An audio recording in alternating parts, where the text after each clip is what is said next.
Welcome, everybody, to That Tracks, the podcast where we track Mr. Nick as he runs through the Dopey. And I forgot to get his bib number, so I don't know how he's doing today. Today, he's running the 10K. Oh, okay. In the second race of his Dopey challenge. Wow. Where he has to still, after today, still run a half and a full. I know. I can't believe that.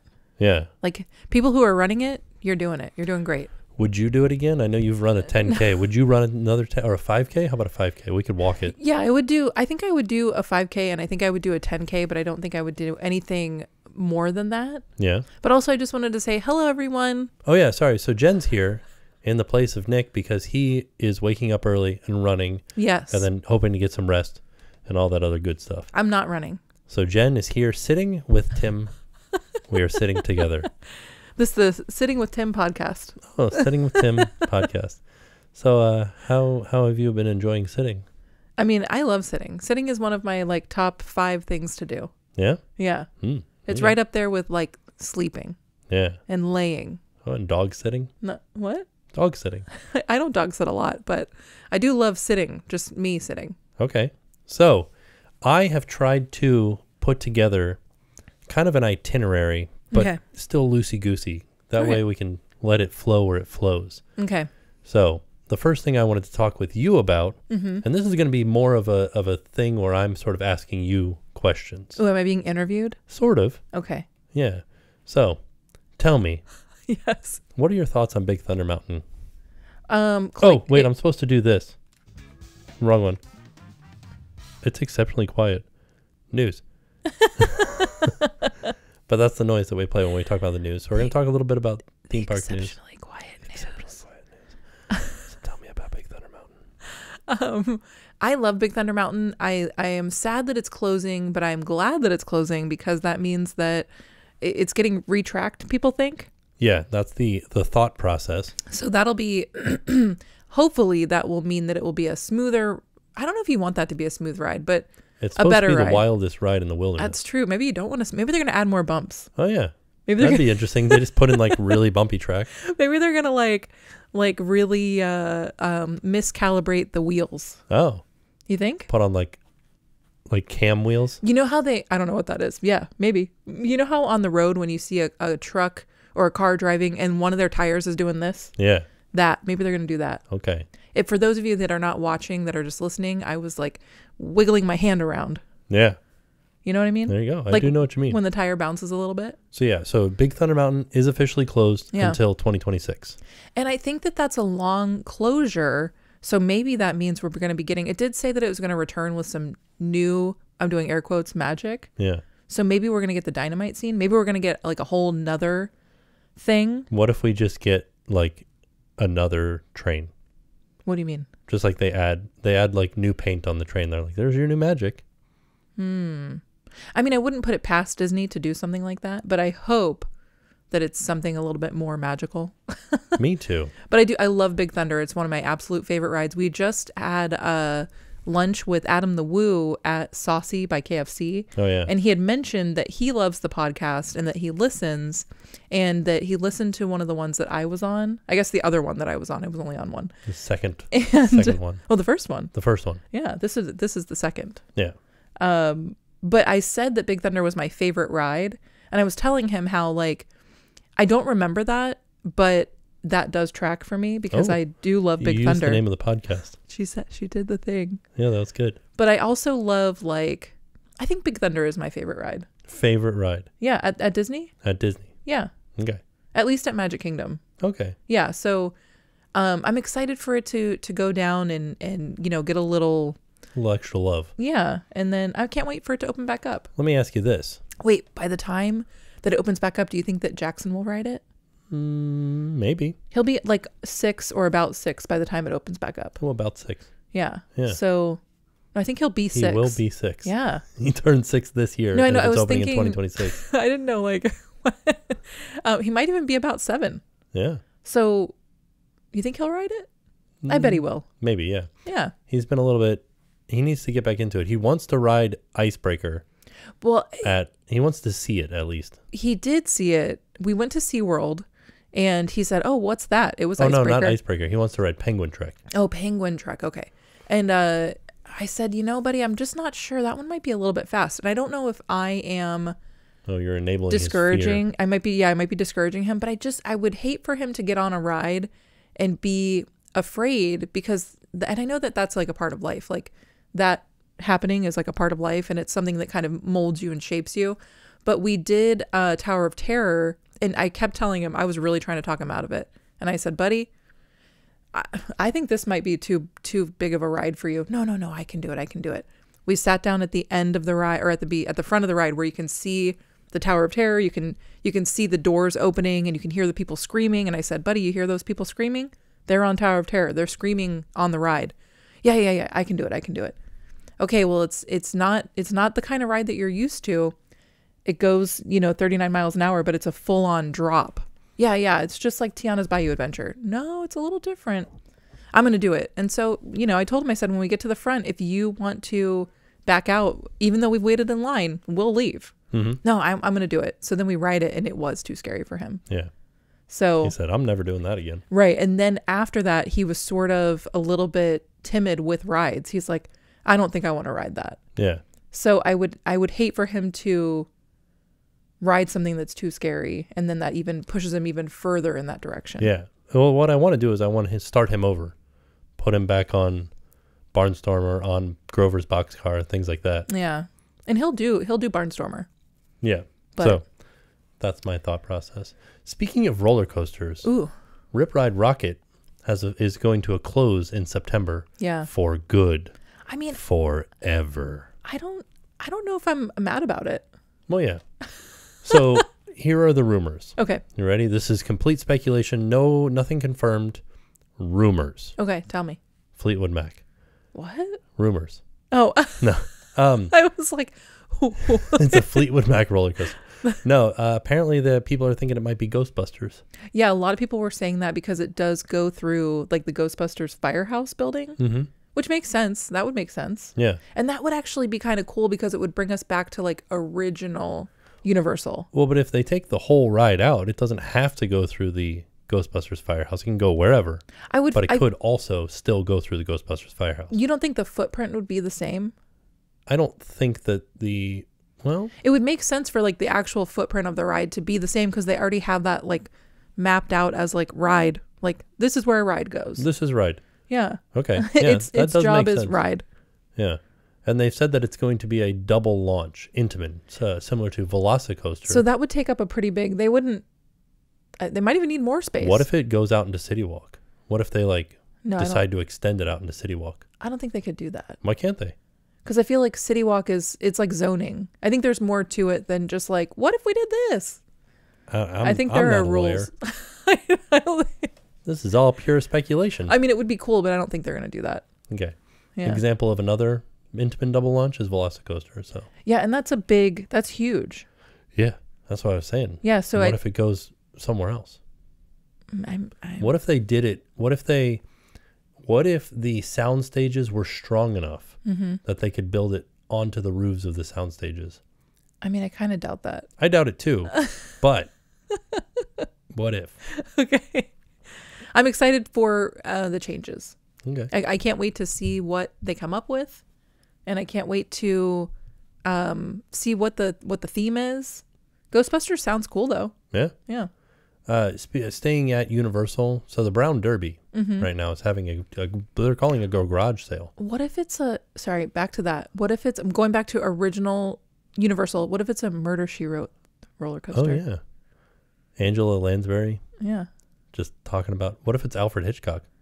Ooh, that might be kind of like interesting. Yeah. I don't know if like the kids would know what it is. I don't think they would know what Murder, She Wrote is. That's true. What are the rules here for this speculation?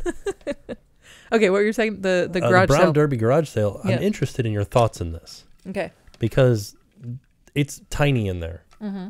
I was like, what are you trying to? I'm trying to move away. No, I'm trying to move away from the mic while you breathe. Am I breathing too loud? No, that was from what's his name? Tezonde. Oh, when he moves away from the mic, yeah. Yeah. And he goes, chocolate rain. Yeah. So they're having this little garage sale, and for some reason when I went, there was nobody there. Right. But when we went to the one that was in the actual garage, 3-hour wait. I mean, I don't think it's the same. It's 70% off, and there were some of the same sort of things that we saw at the garage sale. Yeah, but the garage sale that was actually in the garage was huge. Yeah.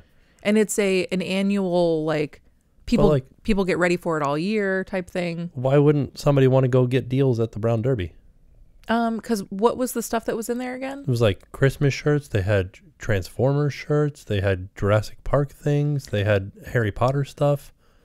They had Popeye stuff. I don't know. A lot of there was some good stuff in there. You don't need an annual pass to go to the garage sale in the garage. Okay. So this might be like maybe their pass is blacked out, or maybe they don't have a pass, or I see what you're saying. You know what I mean? Okay. Yeah. Because you need to be a team member or have an annual pass to go to the garage sale at the Brown Derby. But also, and it's also running through the end of January. So. Well, when did it start? When did that in the Brown Derby? When did it start? The first week of January. So you went, because you've already gone, and that video will be up at some point. You'll see it. But no, did they see it? They saw it. Oh, you saw it. Hopefully you saw it. If you didn't see it, watch it. But when did you go? I don't remember. Like the Tuesday. 3rd or something? So maybe you missed the crowd. 10th. Yeah, maybe. Yeah. There you go. That was the end of my thoughts on the garage sale. Okay. I like that they do the garage sale though. I wish that it does make me realize though how much merch they make too much. Well, yeah, that's the same thing that happens at the Character Warehouse too, though. It's a little different. This is like very clearly.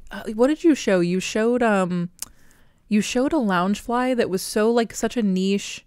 Oh, like the Hello Kitty thing? It was the Deadpool. It was the Deadpool the chimichanga food truck. But that wasn't even at the garage sale. Oh, where was that? That was just at the exit of Hollywood Studios or of Disney Universal Studios. But it was on sale. Yeah, it was on sale. It was 50% off, not 70 though. But that still just makes me like, don't make that. Yeah. Like, how many people are buying that? I don't know. That's a question for Loungefly. Right. I feel like they're making so much stuff. Mm-hmm. Let's scale it back. Yeah. Let's make some really quality. We scale it back, and then you've got big long lines and people complaining. You know, like the popcorn buckets. Remember Figment, the very first Figment popcorn bucket? There was like huge lines. But then they didn't have enough of them. Yeah, but then it died out. Then they ordered out. more. Right, and nobody wanted it. Nobody wanted it. That's what I mean. It's like that first day panic. Right. Oh my gosh, I have to get this. It's going to sell out. Everybody gets it, and then they're like, oh, we got to buy more of these things. And then they're like, oh shoot, now we have 1 million. Well, nobody wants them. Let me ask you this. Yeah. What's that red thing on the ground over there? The Life Day Snuggie? Yeah. Do you love it? I do love it, but that's different. They over-ordered that. We bought them very cheap. Yeah. And now you love it. I mean, but I could use any blanket. This gives you opportunities like this. Yeah. Maybe somebody really loves the chimichanga truck. I wasn't going in to buy that specifically. I just said, oh, this is $20. I could wear this like when it's cold out in my, I can use it on the couch when it's cold. Exactly. That's exactly what a garage sale is for. Yeah, no, you're right. You're right. I get what you're saying, and you're not wrong. But like, what I like about garage sales is that it's like you're digging through stuff to find that one thing. You're not digging through like 57 chimichanga food truck lounge flies. Yeah. You know what I mean? Like a garage sale at like a person's house. Yeah. Like that. Okay. It's like singular amazing items. Okay.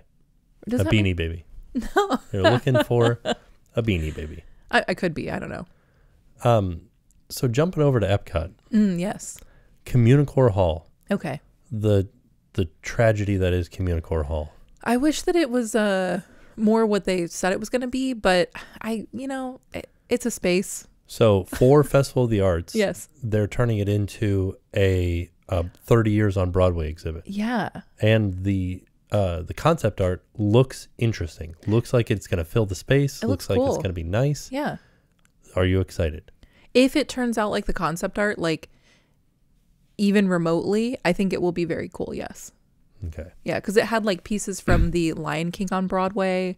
I don't remember what else. That's the only thing I remember seeing was the Lion King. It had like costuming from that, which would be really neat to see. Right. Maybe Newsies. Oh yeah, yeah. I think I actually have a photo of the concept art. Let me just look really quick here. I definitely remember seeing Lion King stuff. Let's see here. Aladdin. Okay. You see Aladdin stuff. We see Lion King stuff. Those are the only two things that I'm seeing. Okay. In this concept art. You know what I wish Disney did? And I know that this probably wouldn't make sense from like a business standpoint. I wish they would undersell it. And then when we saw it, we'd be like, oh my gosh. Yeah. Like, whoa, this is amazing. This is not what I was expecting. I wish they did that instead of the other way. Okay. Yeah, that doesn't make sense. But I guess maybe come here. It's pretty terrible. I think it would. And then when you get there, well, like the people that are going to go anyways will go. I think what it is that when you see the concept art for Communicore Hall and then we got what we got, right? Yeah. It created a little bit of mistrust. Okay. Because you're like, oh, well, they're like flat out lying about what they're going to give us, right? Like this is not what they said. And then same thing for the holidays. When we get in there, they're like, it's going to be a dazzling tree farm. And then you get in and you're like, here's 10 trees. Yeah, you're like, this is so not what I thought it was going to be. Yeah. But what if they showed us you know what I mean? What if it was it was like actual, here's a picture of it. No, like what if they were like, this is what we're going to do. And you're like, ooh, I don't know. That doesn't look great. But then you go and it's like, here's what we really did. Surprise. Why would you go? Because I would, well, because I'm going to go anyway. Right. See, that's the thing is they're trying to get people to come.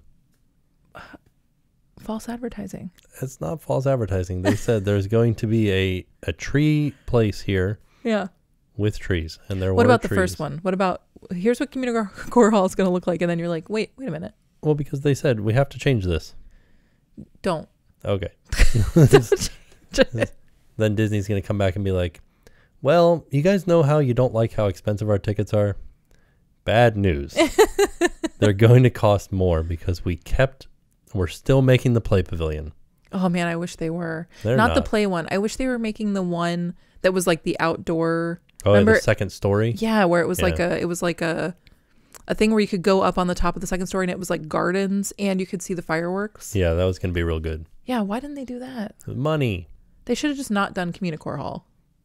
Okay. And then done that.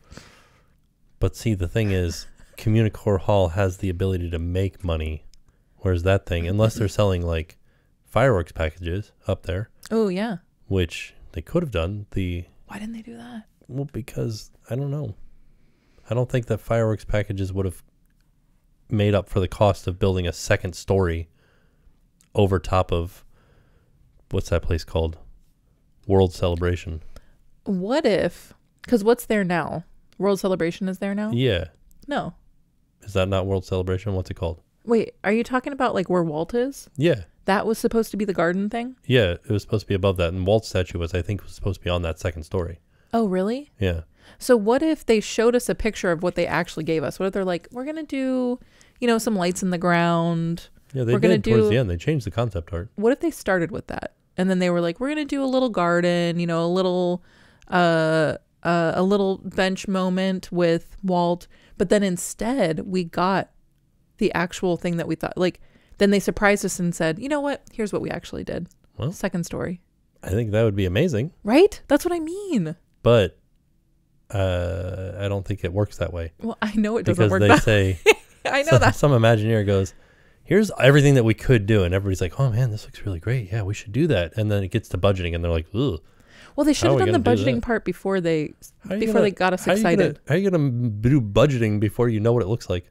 Well, I'm just saying, like, you should have an idea of your budget. Well, yeah, but then like things change. I think that's where it becomes a bit of an issue. Is people think that these concept art ideas, like, this is what we're gonna get. Yeah, you know what it is? What? It's the concept of net 30. That's what ruins everything. I don't know what that is. Net 90, net 60. It means that you have X amount of days to pay. Mm-hmm. So like if a contractor comes in and starts building this thing, yeah, then there's time for Disney to say, oh, well, let's change it a little bit. Let's change it a little bit. Whereas if the contractor came in and was like, just give me everything right now and I'll build it. Disney is taking a gamble there because the contractor would just be like, bye. But also the contractor would build what they've been paid for. Right. And there are people that do that for houses and things like that, but I don't think there would be anybody that would do it for a major corporation. I don't think a major corporation would do it either. They like being able to float their money. Gotcha. Yeah. I don't really understand anything of what you just said. Well, there you go. But anyway, yeah, I wish that we would get something closer to the concept art. So everything else that I have on my list for news is kind of small potatoes. So I wanted to move on to... Well, tell me. I had the mini Mix-Its. Oh, yeah. They're cute. They're like, little plushies that can strap onto your belt loop. Yeah, it can go on your backpack. People have been wearing them. If you can't see me, it's like the backpacks, like your little lounge flies. Yeah. They've been wearing them on the straps. Yeah, they look like Nuimos. They're cute. But they've got little hats that you can put on them.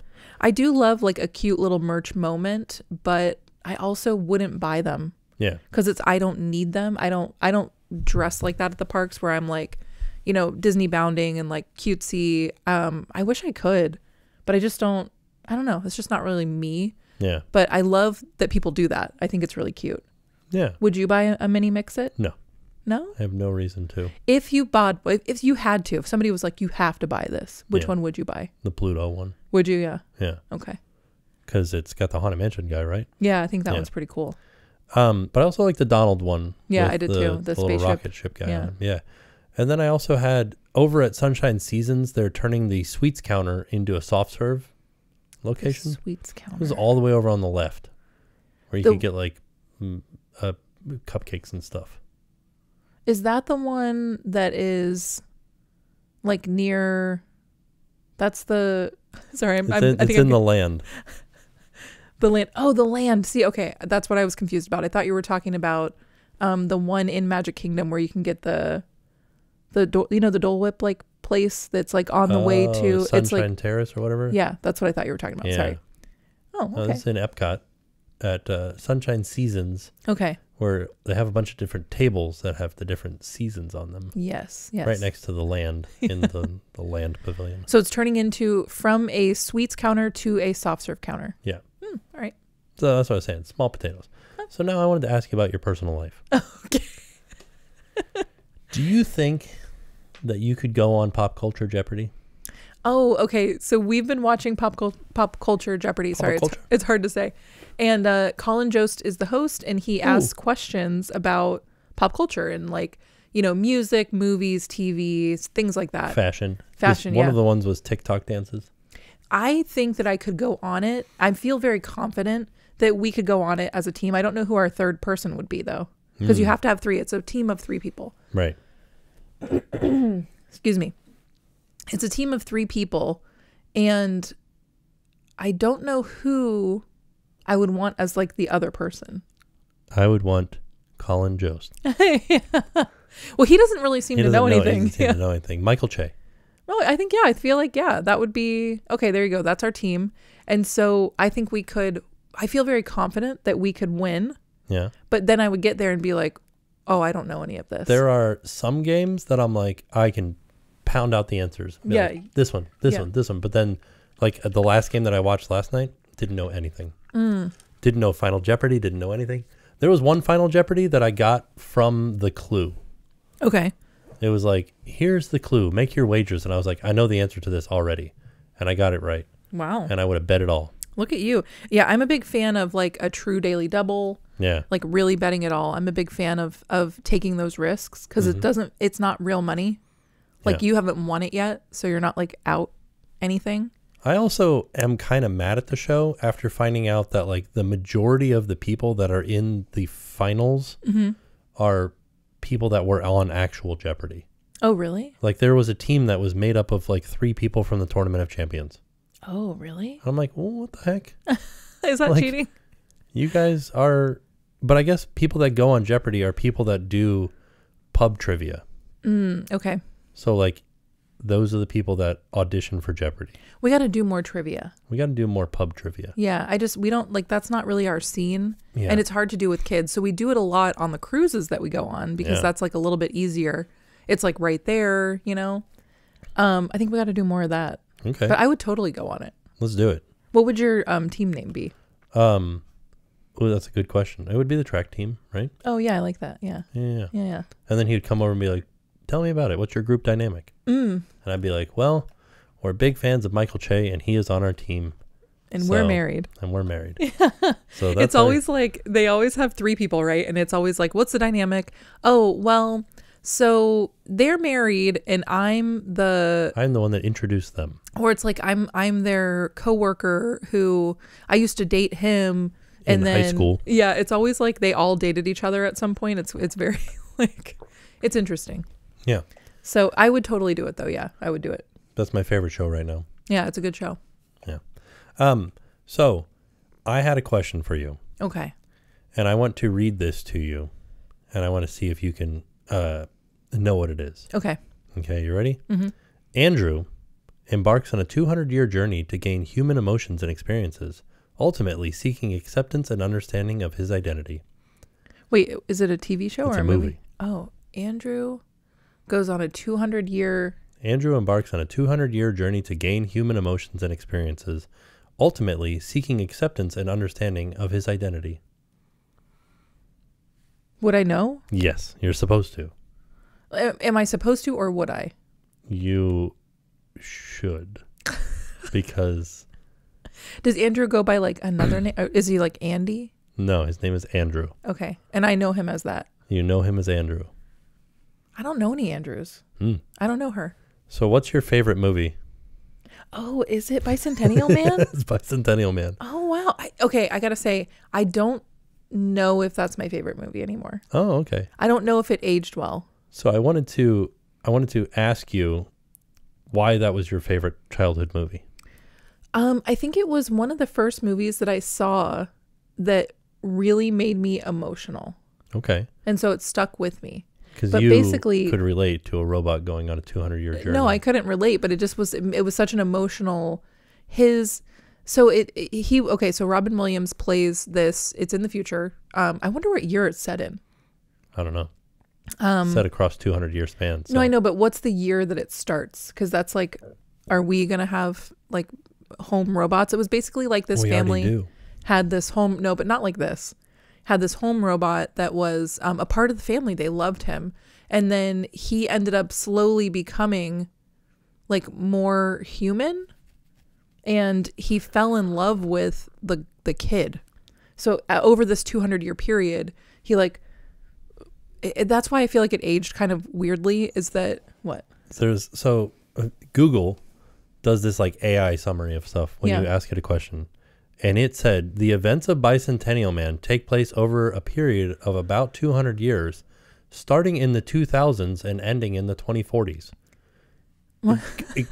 AI. Math should be the first thing that you learned through your artificial intelligence. What are you doing? They learn from us, though. It is not. Are we bad at math? I guess so. 40 years is not 200 years. I mean, yeah. Okay. In 2005, Andrew was later seen in 2048. 2005? Yeah. Wow. And then when he visits the family member who granted his freedom. That's what it was, is that the robots were not seen as people because they were robots. And then eventually they were given... like they were seen as, instead of property, they were seen as people. And so they were allowed to go off and live their lives like as androids. Oh, I guess it's based off an Isaac Asimov book. Oh, okay. Called The Bicentennial Man. That's why it's called Bicentennial, by the way. What do you mean? 200 years. Oh, okay. There you go. So wait, what's the plot summary? Like what's a quick synopsis of the movie? That's what I just gave you. That was a one sentence. Give me a few more sentences. Because what it was is he lives with this family. Bicentennial Man is a science fiction film that tells the story of Andrew, a robot who aspires to become more human over the span of 200 years. Mm-hmm. As he experiences life, love, and loss, Andrew undergoes a transformation that challenges societal perceptions of humanity and consciousness. The film explores themes of identity, morality, and the quest for acceptance, ultimately highlighting the emotional depth of a being striving for a true human experience. Is that what you wanted to hear, or you wanted to hear? No, I wanted like the summary of the movie. Oh. like what happens in the movie? A character named Andrew Martin requests an unknown operation from a robotic surgeon. Mm-hmm. However, the robot refuses, as the operation is harmful and violates the first law of robotics, which... by the way, the first law of robotics, the laws of robotics were written by Isaac Asimov. Oh, I really? wonder if they came from this book. Oh. Which says a robot may never harm a human being. Andrew changes its mind, telling it that he is not a human being. There's so much more to it. Okay. This is like a big, long thing. Let me see. Let me just get to the... This is the plot. He wants to be a man. Oh, he wants to be a man. And then he... Uh-oh. They bring cases to court that generalize what it means to be human. Okay, he's challenging the Supreme Court. And then he will essentially be regarded as human. Okay, he wins. Most legislators they're hesitant due to his immortality because he can obviously live longer than a human. Like he can live forever. No humans can be immortal. Not at this time. He's not the... Who's that guy? The Highlander. The Highlander. Yeah. Born to be kings. So he seeks out to become a robotic surgeon. Oh, so he can perform this thing on other people? Altering his positronic brain so that it will decay with time. So he then says, okay, then I will not be immortal. Yeah, he's going to eventually... He'll live to be 200. He's going to robot die. He reveals his sacrifice, moving them to declare him a man. Oh, he did it. And then, oh yeah, there you go. So it says here that the world president, whoa. Oh no. That's not good. Signs a law on Andrew's 200th birthday declaring him a Bicentennial Man. And as he lies on his deathbed, he tries to hold on to the thought of his humanity. But as his consciousness fades, his last thought is of Little Miss. So Little Miss is the girl that he like falls in love with. So he is her like robotic house servant basically. Okay. And then as she grows, he loves her. Okay. And that's where it becomes kind of like weird because he started with her when she was a little miss, a child. Okay. But that's like the weird part. But everything else is, like a lot of courtroom drama. No, there's no courtroom drama. How is it talking about he goes to court? No, it's just showing how he becomes human. Okay. He gets this thing that he wants. He has this, what are robots not supposed to have? Humanity? Like what's the word? Self-realization? I don't know. It's whatever that is that makes a human. Yeah. So he has that. It's like his switch is turned off or whatever. Oh, okay. And he's like, oh, well, I am a human. What do you mean? And they're like, well, no, you're not. But he sees himself as a human because he has these emotions. He has love for the family that he works for. He has, the things that make you a human, but he's not a human because he's a robot. And then he becomes human. It's just like this whole story of him, of transformation, of all the stuff that it said. Yeah, Blade Runner. But it's, at the time, I really felt like, wow, this is the best movie. Because it came out when I think I was like in high school. Oh, I don't know. Like very like young high school. When did it come out? I just closed it. I want to say it came out in like 98, 99. 99. Let's see here. Maybe 2000. Bicentennial Man came out in 1976. No, the movie. The book. Let's see here. You have to do Bicentennial Man film. Bicentennial Man film. Oh, yeah. So you were reading the Bicentennial Man book summary. So that's what, you didn't even give me the right thing. I'm sorry. I didn't know we were going that deep into Bicentennial Man. The movie. I've never read the book. What? You think I'm reading like the theories of robotics? Yeah, maybe. You never know. It came out in, hold on. It's somewhere down here. 1999. That's what I was thinking. Yeah. Wow. December 17th, 1999. Yeah. Well, okay. There you go. Had a budget of 90 to 100 million, only made 87 million in the box office. Oh no. Dang. Well, that's because because you saw it on home video. No, I saw it in the movie theater. Oh, okay. Yeah. There you go. Well, so, okay. Is it the same plot? Did he not go to the Supreme Court? She's reading the plot summary of the movie now. No, he does. It's very similar. It's actually, I would hope so. Yeah. Well, what the heck? That's okay. Little Miss. Oh, so after ordering Galatia to turn off her license. So yeah, this is the part where I was talking about. So he falls in love with Portia, who is, I think, Little Miss's like granddaughter. Oh, okay. Because it's, and 200 years. She's played by the same actress. She looks like the Little Miss person. Okay. And so I think it's like, Yeah. But There you go. He's a real human. But at the end, so they're together. They're like those people in Titanic that are like holding hands that die together. Yeah. So they die together. Oh, she dies on his 200th birthday too? I think so. And Andrew, they die together, and she whispers, "See you soon." Oh. Because he's a human now. Oh. And he's going to die like a human would die. Okay. And then she's going to see him. See you real soon. Oh, yeah. And she's like Mickey Mouse. But it is, anyway, long story long, it's one of those movies that I felt very emotional about when I saw it. So let me ask you this. What's a movie that you saw in 1999 that made you emotional? A movie that I saw, and I have no idea what came out in 1999. You talk about, here, I'm going to tell you, I'll give you something to talk about. Okay. And I'll look up movies that came out in 1999. Okay. And I'll tell you one that really struck a chord with me. Okay. And then I'll come back to you. Okay. So Jackson for Christmas got this Mario Kart track. Yeah. And like, I don't know what that triggered in Oliver's brain, but this is the best thing he's ever seen in his life. It's Mario Kart Rainbow Road. Right. And so there's a starting line, you line 5 cars up and they race down, and then you know who wins. Yeah. And that's it. It just 2 turns and that's the end of it. But they can hit like obstacles. They can, things can pop up and stop the cars from winning.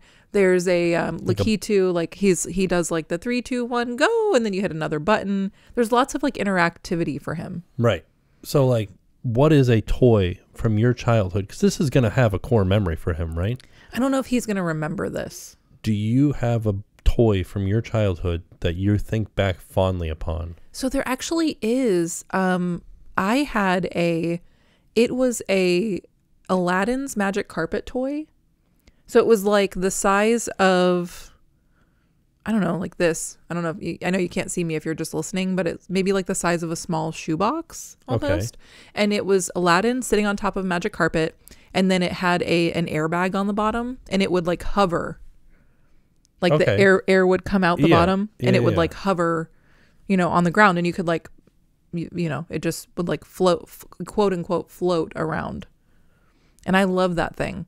Okay. And when I left, I still had it when I like left to go to college and stuff. And when I came back, I didn't like, everything was gone. You know what I mean? I don't know what happened to it. I wish that I had it now. I think it would have been a really cool thing to have for like the kids to have. I don't know how it would have like lasted over the years, but I thought that was a really cool toy. It's so funny because I had the same, like, I didn't have the same thing, but it was like, how there's those cars that are remote control cars that are called air hogs? No. Okay, well, we have one. It's like a monster truck with big foamy wheels, and you can like ram it into the wall and stuff. Yeah. They had a remote control hovercraft that you could like drive around on the floor, and you like drive it into the pool, and it would float around because it was on a thing of air. So this didn't, you flip the switch on the bottom, and then you would, here, let me show you something really fast. No, you can draw. No, I don't have my phone. I was looking up movies from 1999. Well, you can still look. Let me just show you. Hold on. Oh, jeez. This is not going to work out well. Why? Because this is a podcast. I'm just going to look. We can't see what is happening on the phone. Well, I just want to show it to you. Okay, let's see here. Okay, so far it's like action figures. Well, because I misspelled it. You misspelled Aladdin? No, I misspelled hover. I accidentally hit the B. Hover. Aladdin hovercraft. This was it. Okay. This was it right here. All right. So it's literally Aladdin on top of the magic carpet. Aladdin, and then underneath. He has a face that looks like he is scared for his life. But underneath, this is it. It's a magic flying carpet action figure gliding toy. Okay.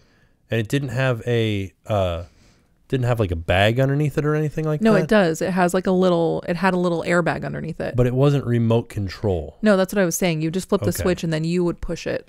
Okay. Well, that's cool. Yeah, and that's the toy. All right. There you go. Okay. Why are you so angry about it? I'm not angry about it. Okay, what are the movies? They still sell it at Walmart, it looked like. No, I don't think so. Okay. Oh no, I have to go back and find the movies now. Hold on. Did you do a new tab? Yes. Okay. There are no movies on this list that I saw. In 1999? In 1999, I didn't see any of these. Let me see what's on the list. I didn't see any of those movies. I guess I wasn't seeing movies in the year 1999. I don't know why I wasn't seeing movies, But like, I don't know if that was a thing that I did. I just didn't like go to the movies in high school. Yeah, I don't. Or like after, like 1999 is the, like I graduated in the year 2000. But like for some reason, I just wasn't seeing movies in the theater. Interesting. And there's nothing, right? Is there anything on that list that you know of? October Sky. I remember we had to watch that in school. You had to watch October Sky in school? Yeah, I don't remember what it was about, but I do know that we watched it in school. Green Mile. Okay, I saw the Green Mile, but I didn't see it in the movie theater. Bicentennial Man? Bicentennial Man. There it is. Drive Me Crazy. I don't know what that is. That was the one with, what's her name? Clarissa Explains It All. Yeah. And it also had the song from Britney Spears in it. Crazy? Yeah. Oh, okay. You drive me crazy. All right. I just can't sleep. I'm so Runaway Bride. I don't know. That was the one where she was going to marry Richard Gere and then she ran away. And that's Pretty Woman.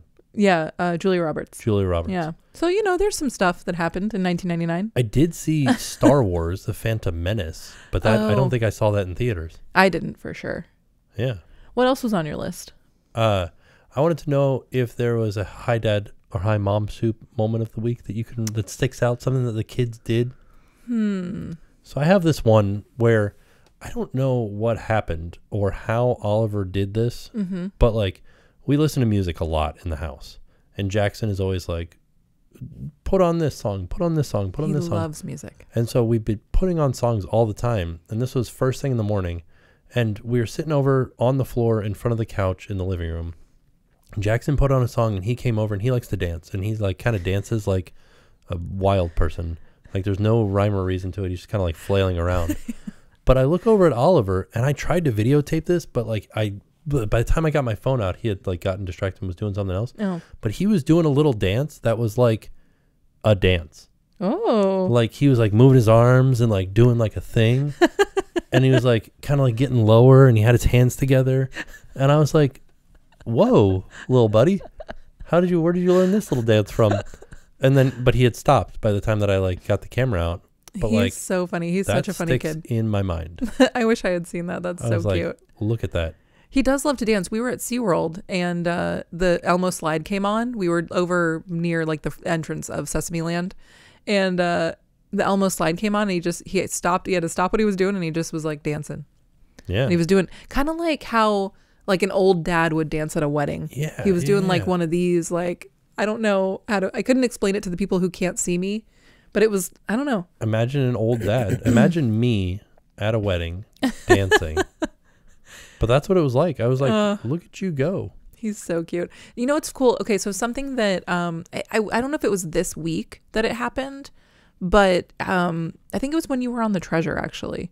Okay. So this isn't like a super recent hi mom, hi dad soup thing. That you said super.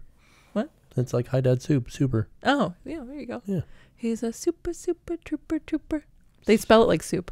Yeah. Yeah. Super Trooper from ABBA. Yeah. ABBA. I guess it's ABBA. ABBA. Yeah. There you go. But in Sweden, they're Swedish, right? Yes. They say ABBA. ABBA. But like we say ABBA. So anyway, something that I remember, there's a couple of things. We were outside in the backyard, and we were playing with just like kicking a ball around. We were just, just trying to hang out outside and enjoy the weather and kicking a ball around. And Jackson had just gotten bubble gum for the first time. And so I said, well, we can go outside and we can try to practice blowing bubbles, because he really wanted, I showed him how I can blow a bubble with my bubble gum. And he was like, whoa, can I do that? And I was like, yeah, we can try to. By the way, trying to teach a kid how to blow a bubble is hard. Yeah. There's no I don't know how to explain. There are a bunch of things that it's impossible to teach somebody. They just have to figure it out. Yeah. Blowing a bubble is for sure one of those. I tried to show him, but it's like you need to have the muscle. I don't know how to explain to him, do this with your tongue so that you can. Kids are just excited about stuff, and you're like, do this. He's like, okay, I got it. I can do it. And then he's just like, He kept trying. But he was so cute because he's like, okay, you blow a bubble. He just wanted to see me blow bubbles because he just liked seeing it. He just thought it was really cool that I could do it. It was almost like a magic trick, because he couldn't do it. And so we're kicking the ball, and every time he's like, I'm going to kick the ball to you, and I'm going to try to pop the bubble, like your bubblegum bubble. And I was like, okay, buddy. Because it's, I'm like, so you're going to kick a ball at my face? And he's like, yeah. I'm like, all right, let's. I knew that he couldn't do that. Right. Like he can't kick a ball at my head. Zero aim. Right. So I'm like, yeah, let's do it. Knowing that he can't. And he's like, okay, so, and when I kick it to you, you pop your own bubble. Like you pop your bubblegum bubble. And I'm like, okay, we can do that. And he literally, it was the cutest thing. After a few times of doing this, and he would get so excited every time the bubble popped, he just goes, this is the best day ever.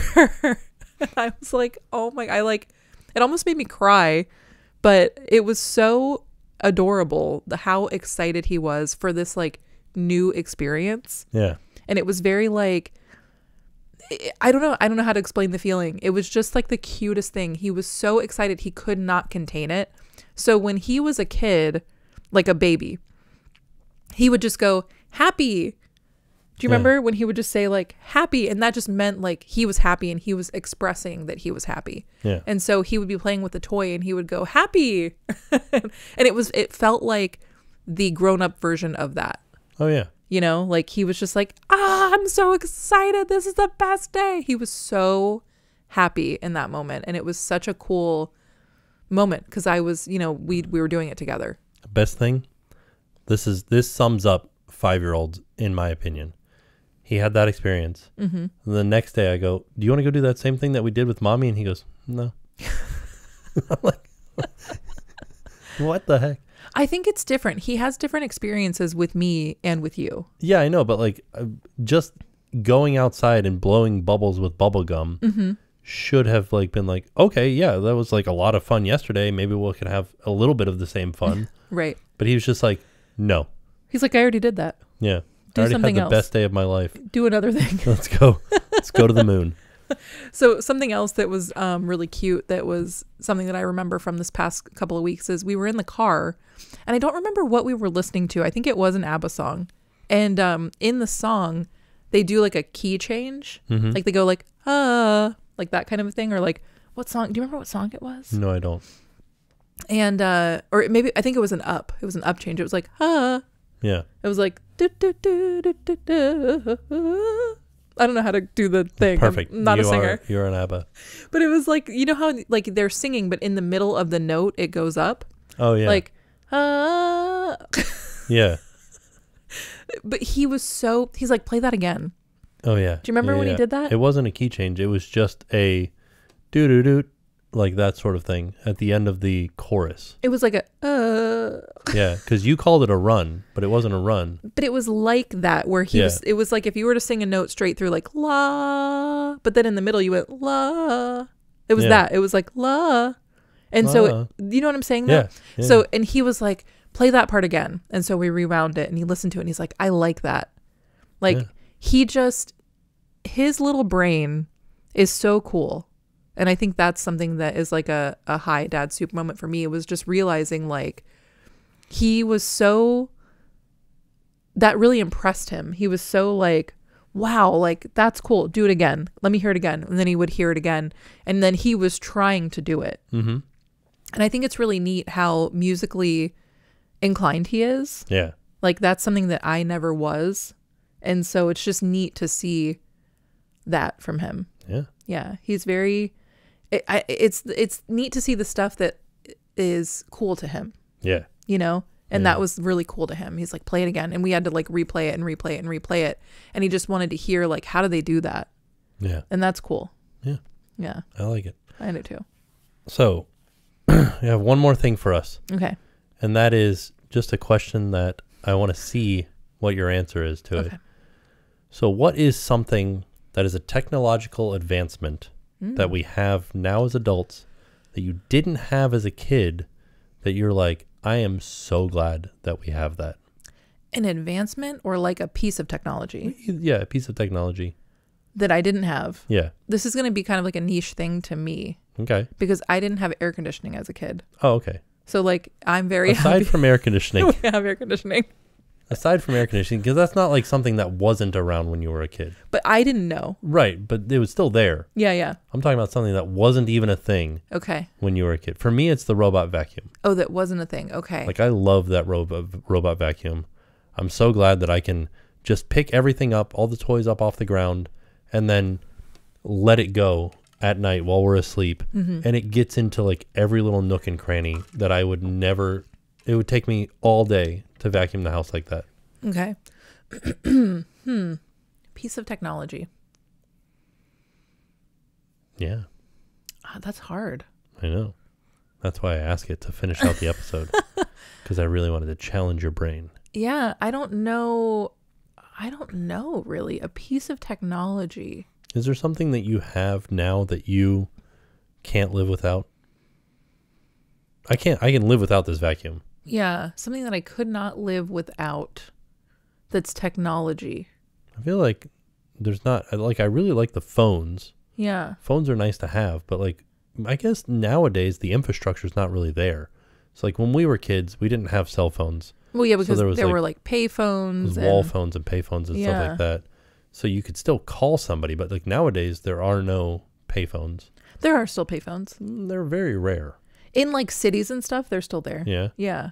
And then like we don't have a wall phone on the wall here. No, but some people still do. My parents still do. Yeah. Yeah. I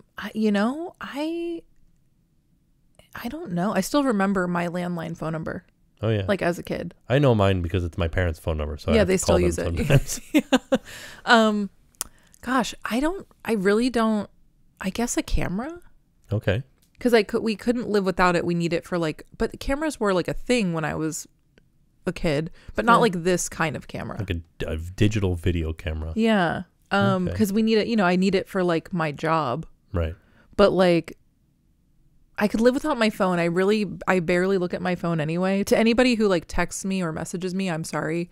I don't look at my phone a lot. And I actually sometimes hate the phone. Yeah. Yeah. I don't like to be easily accessible. Okay. Like, I don't want to have to be tied to the phone and feel like I have to reply and respond to everybody immediately because I have a phone. Right. Like with the old landlines, it was like, they'd leave a message and it was like, oh, I'll call, call you back. Yeah. Like when I get home, I'll listen to my message and then I'll call you. Mm-hmm. But now it's like, if I'm in the middle of something and I get a text message, I feel like, oh, I have to answer right now, even though I'm in the middle of something. Right. So I think I would say, yeah, maybe the camera. Okay. Yeah. There you go. That's all that I have. Jen was asking me beforehand. She's like, think of some things to talk about. So I wanted to ask you, how did I do? Oh, good. Did I think of stuff? How much time? What time is it? Oh, we're good. We've gone on for like 50 minutes. Yeah. See, I feel like to me, it feels like we've been talking for 10 minutes. Yeah. So hopefully talking for a long time. Hopefully it was, exciting for you guys, or at least like enjoyable to listen to. Yeah. Yeah. It is harder because you have to try to like take up the dead spots. But then when we talk like this, there are things that I'm curious about. And I know you're curious about, like the whole plot summary of Bicentennial Man. Yeah. Like you can't really like explore that in a podcast because you have to read it. I think for me, something that's different about us is that like I can skim through stuff. Right. And I don't think you do that as well. No. And that's not I'm not like knocking you or anything. It's just not everybody can do that and retain it. Right. So that's why I was like, well, let me just read it really quick because I can go through and be like, okay, here's some of the plot points. Right. So I think there could be less dead space, just depending on that. Who's reading? Yeah. I mean, it's not a bad thing. There you go. But yeah.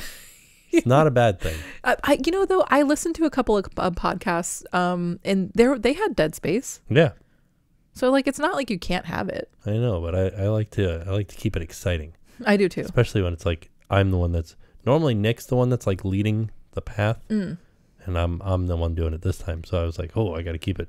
Keep it snappy. I think you keep did it exciting. Yeah, you did a great job. Okay.